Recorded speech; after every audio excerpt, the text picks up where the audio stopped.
আউশ ধানে কীটনাশক ব্যবহার করাটা কিন্তু খুবই একটা কষ্টকর। অপেক্ষা করতে হয় কোন সময় জানি বৃষ্টি আইয়া ধুইয়া লইয়া যায়। যারা ধান চাষ করেন তাদেরকে বলছি, যখন মাজরায় আক্রমণ হবে তখন সঠিক কীটনাশকটা ব্যবহার করবেন। যদি সঠিক কীটনাশকটা ব্যবহার না করেন তাহলে দেখবেন আপনার মাজরায় ঠিকই ক্ষতি করছে এবং ধান যে সময় থাকবো ওই সময় অর্ধেকের উপরেই সুসা থাকবো। আর সঠিক মাজরার ওষুধটা ব্যবহার করতে পারলেই আপনার পুরাপুরি ধান পুষ্টকাষ্ট হবে, কোনো সুসা হবে না। যাদের ধানের মধ্যে সুসা হয় তাদের একটাই সমস্যা, তারা সঠিক কীটনাশকটা ব্যবহার করেন না। এখন সঠিক কীটনাশকটা কই পাবেন?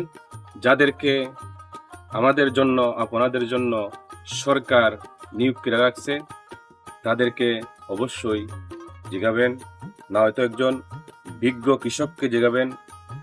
অনেক কৃষককেই সরকারিভাবে প্রশিক্ষণ দিয়ে তাদেরকে দক্ষ করেছে। অনেক কৃষকরাই এই কীটনাশকের ব্যাপারে জানবে, তাদের কাছ থেকে আপনারা পরামর্শ নিতে পারেন। আর আমি আছি, আমাকেও জিগাইতে পারেন। আমি অবশ্য যতটুকু পারি ততটুকু সঠিক কীটনাশকটা বলে দিব। আপনারা সঠিক কীটনাশকটা ব্যবহার করলেই আপনার জমি ধান সঠিকভাবে হবে।